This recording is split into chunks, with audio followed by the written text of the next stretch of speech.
Hello, everyone. I'm Ryan from the ITRC, and with me today are Lisa Kidder and Mark Cooper. And today, what we'll be talking about is creating instructor presence in your course. So, what do we mean by that? The overview for today's session will be talking about what is instructor presence and why is instructor presence important, and then also strategies to actually create instructor presence in your course. Lisa is going to tell us more about what instructor presence is. Thank you. So talking about definitions, and we have to start somewhere. And especially if you are teaching an asynchronous online course, this is something that kind of needs to be defined. So it refers to the active and visible role of the instructor in an online course. We can also talk about teacher presence in any type of modality. It's just a little bit easier when you meet face to face because you are definitely visible. Making sure that you are visible in an online class or in any class helps create that engagement and a sense of community among the learners.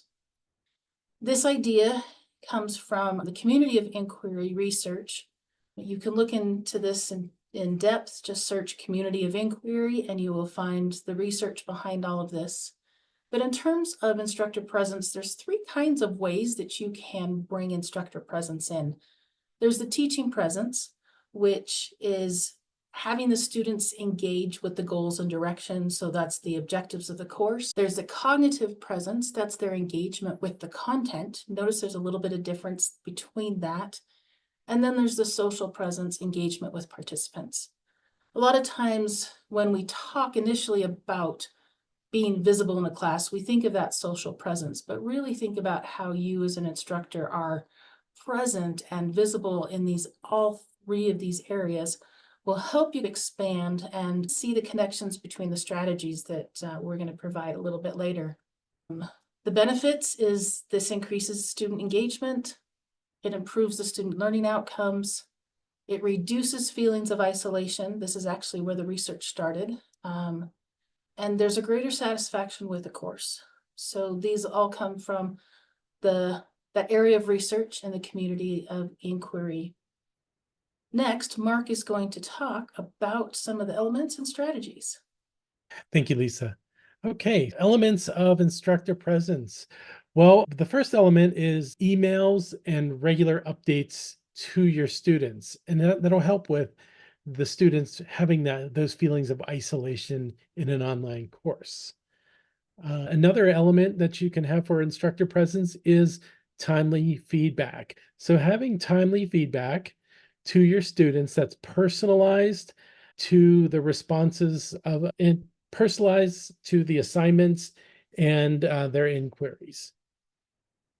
Interactive discussions. So if you have discussions in your class, which you should, that helps with student engagement, you want to be part of the discussion. So engaging students in meaningful discussions and then being available to provide support. So having office hours, doing prompt replies, and encouragement. So these elements of instructor presence, they tie in nicely with the Quality Matters Standard 5.3, which is the instructor clearly states their plan for regular interaction with learners in substantive ways during the course.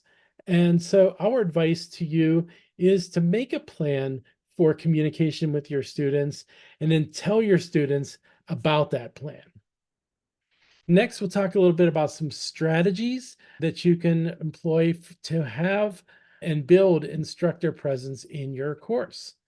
And the first is having frequent announcements. We talked about this on the last slide. So weekly updates to create course continuity.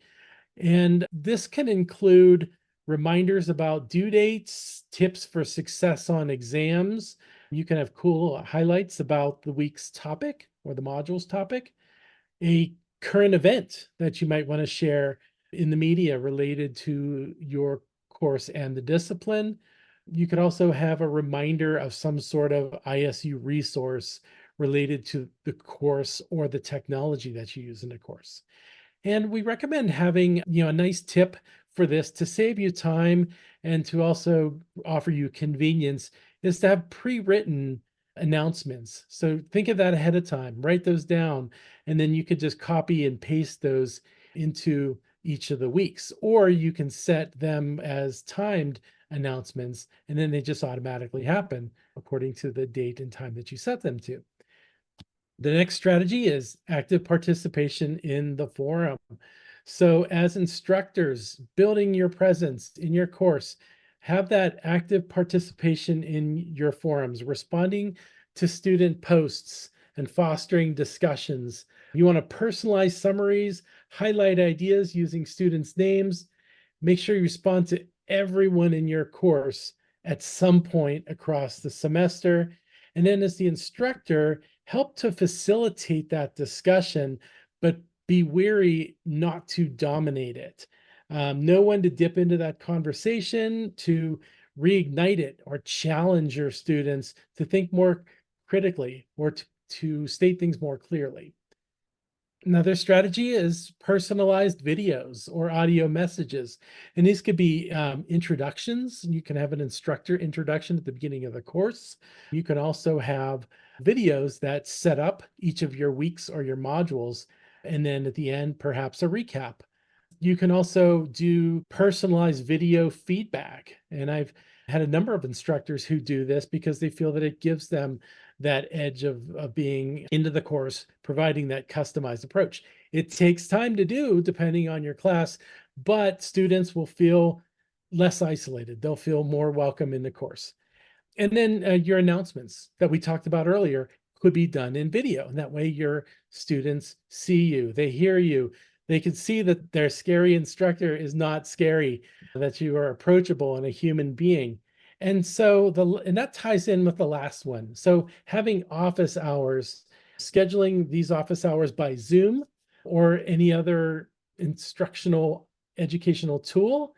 And then maybe you can call them, instead of office hours, you can call them visiting hours to make it a little bit more approachable or to clarify that, that it's a welcome discussion. And so now I'm going to turn things back to Ryan for a question and answer period. Okay. So if you want to learn more, we have a collection of Tiger Tracks articles, and those are sort of suggestions for how you can implement some of these things or how you can do other things with Moodle and Canvas when people start teaching in that.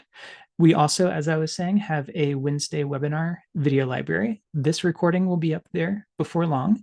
And you can also go to our Wednesday webinar schedule. If you want to, you can use the QR code that's right there, and you'll be able to see a slide where you can register for the upcoming webinars that we have, just like this. You can also, of course, if you have questions, you can meet with us. So always feel free to email us at itrc@isu.edu. You can call us on the phone at 208-282-5880. For those of you in Pocatello, you can go to Oboler Library, room B17 down the basement. And we're also always available for on-demand appointments. So these can be over Zoom, on the phone, or in person. So if you're busy enough that you want to plan ahead, you can do that too. And then finally, we have future Wednesday webinars. So make sure to keep an eye out for the announcements of those in Idaho State Today.